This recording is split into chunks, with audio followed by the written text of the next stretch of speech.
My name is Leif, Brenne, and with me is Mei Tan from the assignments team. We are on the education team, and we are just about to launch out the assignment services into GA. So we'll talk about a little bit the background for it, and then do a demo on the Graph Explorer functionality for as well. So let's go to our stuff. Overview, assignment services is meant to be used, or is not meant to, it is used only for the Teams EDU tenant they have, and to class teams. So basically assignments is a workflow for teachers to do to create assignments to the teachers, could include Word documents and URL and so forth. Students will complete the coursework, help us celebrate success for it, and then the teacher can grade these assignments afterwards. So just quickly, we can create these assignments through Teams directly or through you have to share Teams functionality. Once you send it to the Teams, the student will see those either on the mobile phone or on their web and desktop version of Teams, and will list all the upcoming assignments. As you probably know, there's a lot of people doing home assignment this year, right? And within each assignment, you can have documents and reference materials and so forth. Once the student's done, you turn in and celebrate the success for that particular student, which is awesome, of course. And then the last thing the teacher will do is grade these assignments. It's going to flow for that functionality.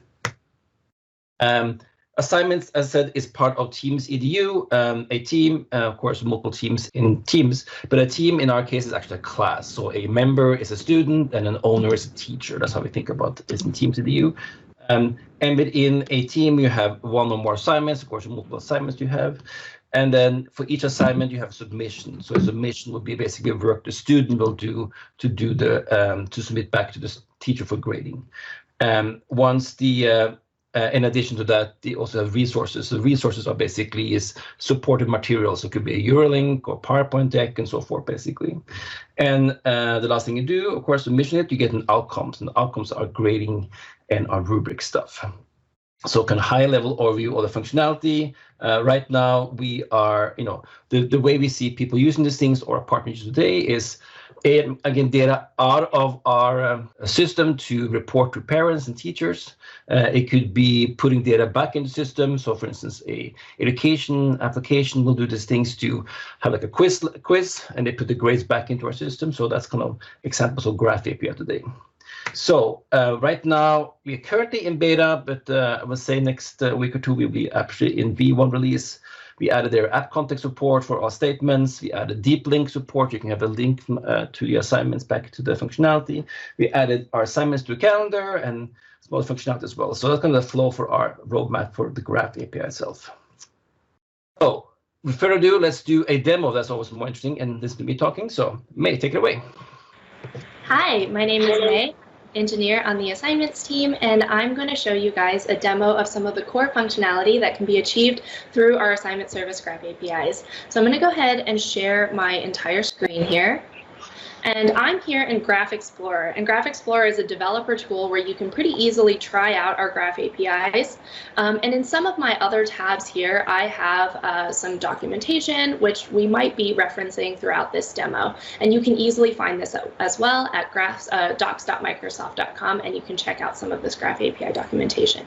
So here, the first request that I'm going to make is getting a list of my classes. And so here you can see that my URL has the graphmicrosoft.com. We have beta education. This is the education set of APIs, me, and classes. So we're currently in beta. Like Leif said, we're soon going to be in V1.0. Just for this demo, we're going to show you in beta. So I'm going to run this query, and I'm going to get a list of my demo users' classes that I'm a part of. And I'm signed in here as a demo user. This is the teacher version of me, and I'm going to scroll down to all of my classes, and I can see here that I have a class that I have prepared specifically for this demo, and it's called Assignments Graph API 101. And it's got a couple of properties in here. Every class does. It's got some display names, it's got descriptions, and very importantly, and it's going to be very useful to us, is it has an ID. So what I'm going to do is copy this ID, and I'm going to access this class directly. And I'm going to tack on an extra segment into my URL, and I'm actually going to say /assignments at the end of this too. So now we're accessing assignment-specific APIs, and we're going to get the assignments that are associated with my class. And so here you can see that my class actually has a great number of assignments. There are some Explore Graph Basics, try publishing an assignment, and a bunch of different assignments here.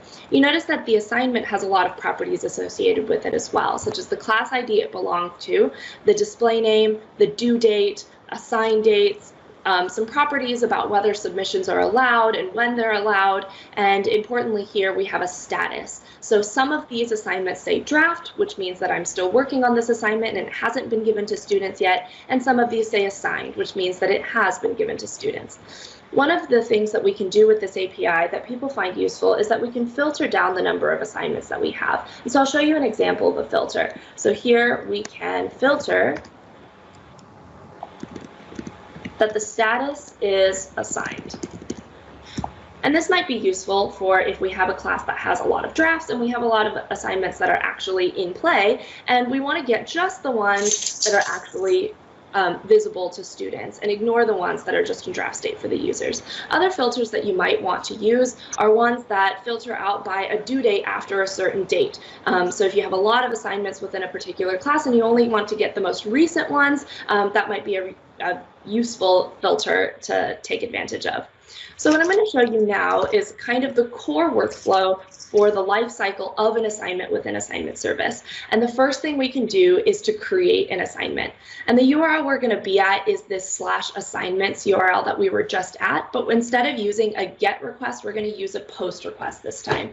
And here I'm going to paste in a request body. And I'll show you guys that request body here. There are a lot of properties on the assignment like you just saw, but the only two that are actually truly required in order to create a new assignment is the display name and the due date. Here I've added a couple of other properties just to show you guys. I'm adding some instructions, and I have to specify that this is text instructions, and I have some content, and I'm adding a grading field where I want to specify that this assignment is going to be graded for a maximum of 100 points. You don't have to have this. You can have assignments that are ungraded, and you can simply leave out this property. I'm a volunteer computer science teacher, and so I'm using an assignment that I actually do give my students. We read the technical news, and every week they have to submit something where they read some articles and then write a response and even link something that the students found on their own that they found interesting. So here the content says, read the attached resources and write a response and attach something that you found interesting. So I'm going to post this assignment, which means I'm going to create it. And you'll see that when I've created it, the status here says draft. I haven't given this to my students yet. And that's a good thing because there's a couple other things that I want to do to my assignment. But first I'll show you here that once I've created my assignment, it gets this important field, which is an ID. So my new assignment has its own unique identifier, and it's going to come in handy because I'm going to copy this, and I'll show you that I can attach this ID to the end of this request. Let me just get rid of this post body, and I can fetch that ID or that assignment directly by its ID. And now that I have access to this assignment directly, I'm going to do a couple of actions to it to modify it. So in my instructions for this assignment, I said I'm going to have the students read some resources. And in order for them to do that, I need to attach some resources. So I'm going to show you guys 3 different types of resource attachments that we can add to the assignments using this API. So the first one is a link resource. This is one of our most popular resources. It simply attaches a link to an assignment that students can access. So I'm going to tack on a new segment. It's called resources. So assignments/assignment ID/resources, and it's going to be a post. And in my post body here, I'm going to paste in this body of information. And all of this is going to be available for reference on the docs website. So you can take a look at these properties and follow along for how to use them. So in my post body, I have a resource where I can specify a display name. I can specify the type of this resource, and we do offer several types of resources. This one is a link resource, and then I get to put in a link. And so one of the resources, or one of the links that are interesting lately is this article here. that I found regarding some technical news from this week. And so I'm going to add this resource to the assignment. And you can see that I get this resource back. It has a couple of other fields attached to it, such as who created it and who last modified it, but mostly it's persisting some of the fields that I added. Let me add another resource to this assignment. And in addition to links, we also support files. And I want to upload a file and have that file be associated with this assignment. And in order to do that, we have to do a couple of steps first. The first thing is, if we want to use files, these files have to be stored somewhere. And for us, these files are stored in SharePoint. So we're really uploading a file into SharePoint and then associating that SharePoint file with the assignment. So what I'm going to do is set up a folder in SharePoint in order to house my file. And so the API to do that is set up resources folder. And this is actually one of the newer APIs that we have. And it's going to be a post, but it's going to be an empty post body. So for this assignment, I'm still at the same base URL here, and the end segment is just set up resources folder. Taking a bit here. Oh, there we go. And we have a resources folder attached to this assignment now. What I get back is a body of the assignment. And I have this new field on my assignment now, and it's called resources folder URL. What I'm going to do is copy this URL, and this is going to be useful to me. So I'm going to copy this URL. I'll show you this next segment in Postman just because it's a little bit easier to work with for just this segment. And what I'm going to do is I'm going to use a new API here. It's actually a OneDrive API or a SharePoint API. And I just pasted that resources folder URL as the base URL here. And I'm going to use this segment at the end, which is / the name of your file that you want to upload and / content. This is a put API. And what I'm going to do is in the body specify that the body is binary, and I'm going to go ahead and select a file. And here I have another interesting article that I want my students to read. This is some gadgets that are going to make you a better swimmer. And so I'm going to upload this file here, and I'm going to hit send. Oh, sorry about that. I'm going to refresh my auth token, and then I'm going to hit send. There we go. So what I get back here is I've uploaded my file into that new folder that I have just created. And now in my response, I can see that my file has a graph ID. And so what I'm going to do is to come back to my Graph Explorer, and I'm going to register our new file with my assignment. I know this one has a couple of different steps in here. And I'll paste in this body now.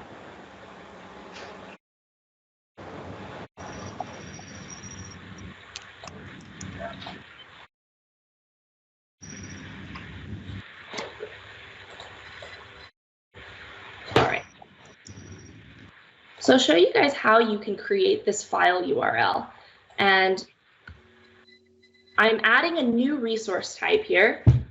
The resource has a display name. It has a new type. Last time I showed you a link resource. Now we have a file resource. And for a file resource, instead of specifying a link, we have to specify a file URL, which is where it lives in SharePoint. And how we put that together is that we'll take this base URL where we created this folder.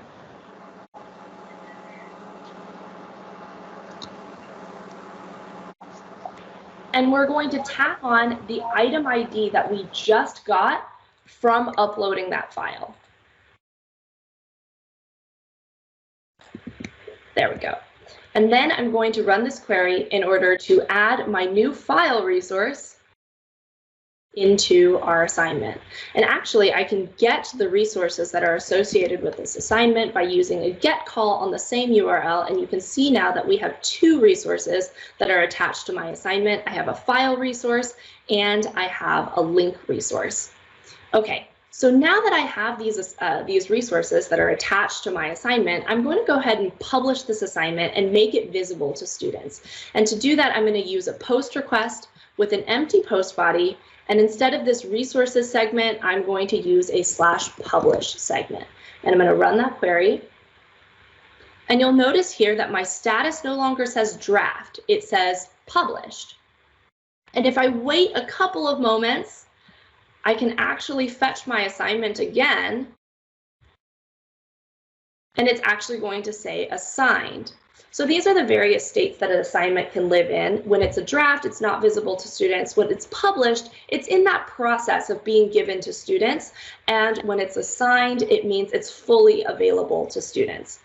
So now that I have my assignment assigned, I'm going to show you the grading flow. Normally in here, I would also show you the student flow, but for the sake of time, we're going to assume that our students have submitted their work, and we're just going to go ahead and assign some grades. What I can do now is, now that my assignment is assigned, I can fetch the student submissions that are associated with this assignment. And to do that, I'm going to keep using a GET request, and I'm going to tack on the /submissions segment at the very end, assignments/id/submissions. And I'm going to run that query. You can see here that for this assignment, I have 4 submissions, one for every student in my class. And each submission has a set of properties associated with it as well. Here we have the status of the submission, which is working. None of my students have submitted yet. When students have submitted, it's going to say submitted. Here they're still working on it. It has some properties for when it was submitted, so they haven't submitted yet, so they're null. And very importantly, we also have some IDs here for every submission. So every submission has a unique ID. So I'm going to just grab this first submission here. We're going to assume that this student has looked at their assignment, they've submitted, and I'm going to fetch just that submission by attaching that ID to the URL. And I can get the same information again, just isolated to this one student. And remember, I told you at the beginning of this assignment, I said I'm going to make this a graded assignment for a maximum of 100 points. Well, I can see some of that grading and feedback information by tacking on one more segment, submission/ID/outcomes. So just like Leif showed you guys in the PowerPoint slides, every submission can have a multiple of outcomes. So I'm going to fetch just the outcomes that are associated with this submission. And these are things like grades, like feedback, like rubrics if we're using any, and we can see that this submission has 2 outcomes. We can provide feedback and we can provide points. Right now, they have no information because we haven't provided any of these things. What I'm going to do is show you guys how to provide some points feedbacks. So I am going to patch an outcome, and I'm going to tack the ID of the outcome, and yes, outcomes have their own ID here as well. I'm going to copy that and tack that onto the end of this URL as well. I'm going to use a patch request, and in this body, I'm going to put the body of this points outcome. And you can see here that I have the type of my outcome that I want to change, which is the points, and in here I have some fields that specify the points that I want to provide. Let's say this student did a fantastic job and I'm giving them 100 out of 100 points. And so now I can patch this student's outcome. And we can see that the points have been updated to show 100.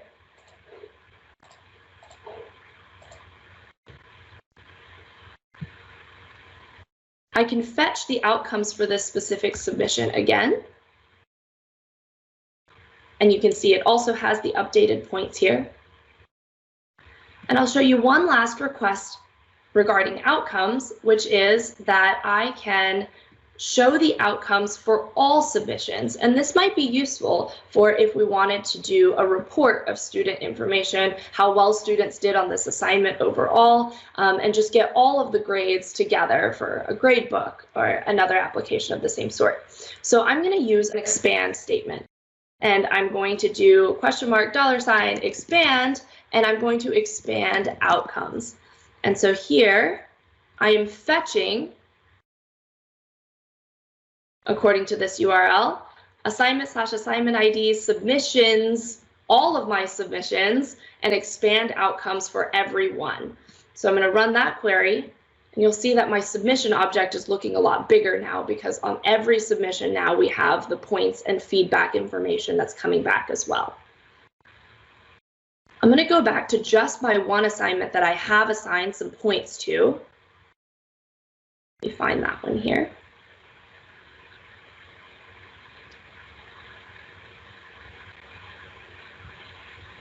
And it's this assignment or this submission right here.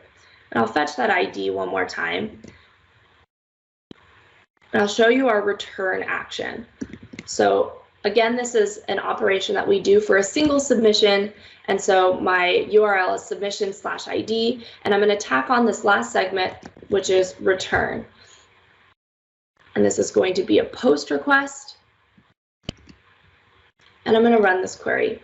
What this has done is published those points to the student. It's like handing work back to the student. And now the student gets to view their grades and their feedback. And you can see that this submission status has now changed. It used to be working. At some point, if they had submitted, it would have said submitted. And now it says returned, which means it has been given back to the student in order for them to view. And that was the last API that I was going to show you guys. And that concludes our demo. So thank you guys so much for your time. We're still working on these APIs, and we're about to take this set that I showed you guys GA very soon. We'd love to hear your feedback and how you're using this API. So let us know. Thank you. Excellent. Thank you so much, Leif. Thank you, Mei Tan. This is excellent information. Great to see this coming out of beta, moving into V1. We always love hearing that for all different workloads on Graph. So really appreciate that.